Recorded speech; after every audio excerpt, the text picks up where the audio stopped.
Hello, welcome to today's Vista Points podcast, Choose Your Path, where the Vista Points staff are committed to improving the quality of life for those of any age who are living with a disability.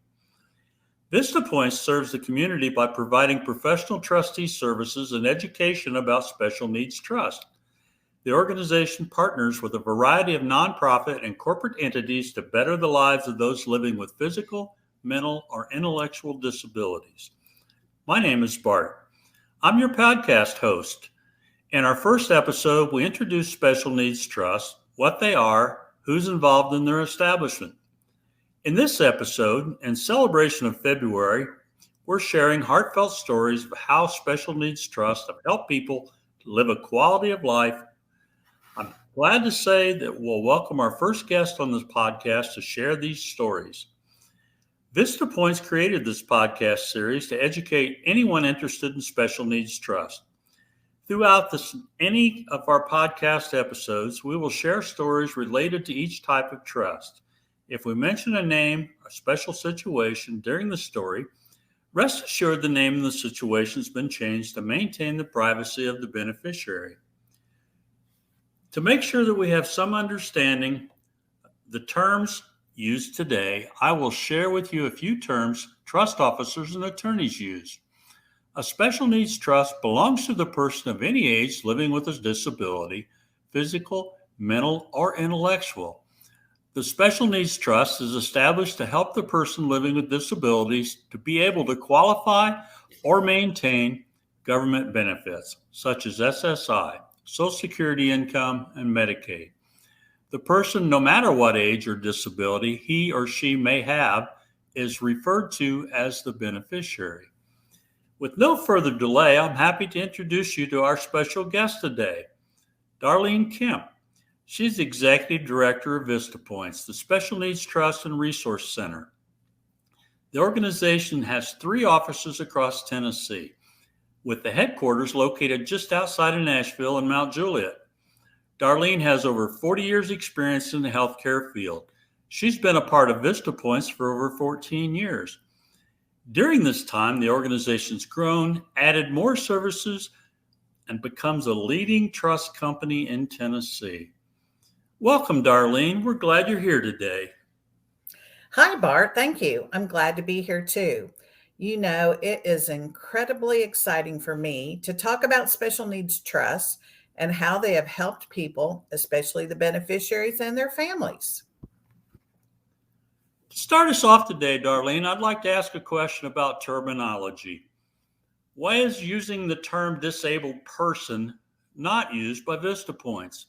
It seems to be a practical term when talking about special needs trusts. That's a good question, Bart. When a person is called, quote, disabled, it labels them in a negative manner. The alternative, and a much more positive way to say it, is to say a person living with a disability. The terminology doesn't label the person, only the condition. I like it. That makes sense. I like the thinking that went into it too. Then to put this into practice, we have a question from a mother of a child living with a disability. The question is, my son has profound autism. He doesn't speak. He's extremely sensitive to sound and activity of any kind. He's 12 years old.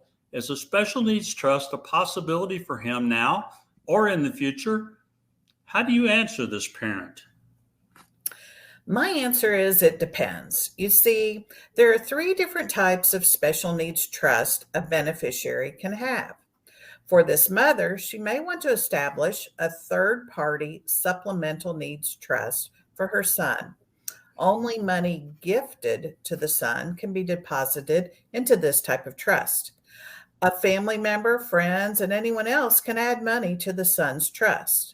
The money in the trust can be used immediately or saved in the trust until the son is older, and then he can use the money to purchase items or services his government benefits do not cover. All third-party supplemental needs trusts do not have a provision for Medicaid payback, and that's a good thing.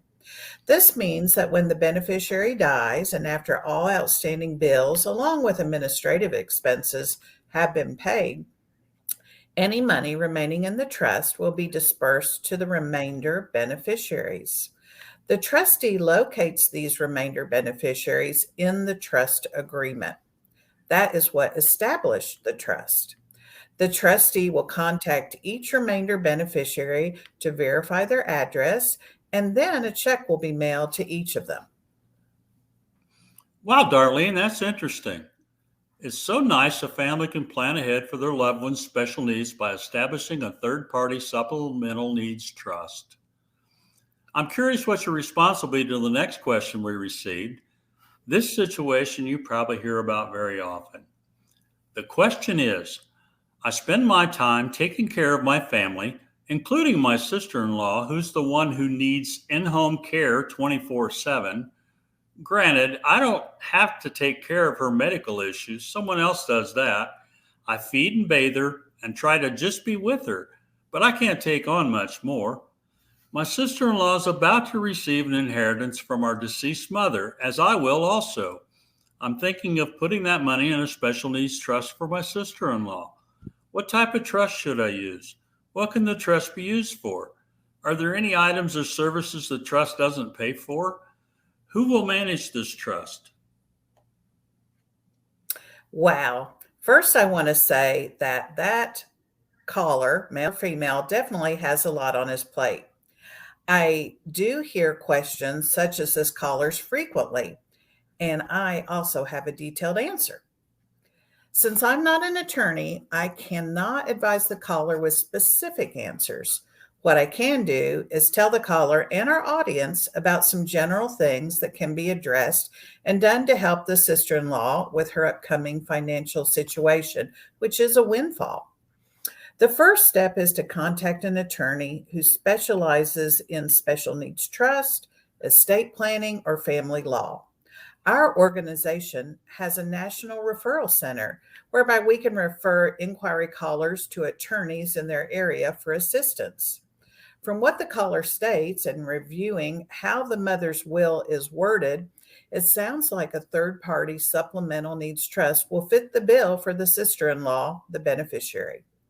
The caller can serve as the advocate for the beneficiary. After the trust is established, it can be used to make purchases or pay for services such as non medical care for the beneficiary. Having someone else in the home to care for the sister in law can give the caller a break, which we call respite. Even if the caller remains in the home while the non medical caregiver is there working with the beneficiary, it does give the caller a much needed break, a time to rest or to do other things. Currently, special needs trusts are not permitted to pay for food or shelter. It can, however, pay for many other items the beneficiary can appreciate. This will give the beneficiary a much better quality of life and also allow her to qualify for those government benefits or maintain the benefits she has. Vista Points is a professional trustee service. It can manage the third party special needs trust for the beneficiary. By doing so, the family is relieved of the daunting task of keeping up with everything related to the trust. The trustee will maintain detailed financial records. These records, along with the balance of the trust, can be shared with the beneficiary and the advocate whenever requested. Wow, I didn't realize what a needed role a professional trustee, such as VistaPoint, plays in all these special needs trusts. Thank you, Darlene, for teaching me something new today.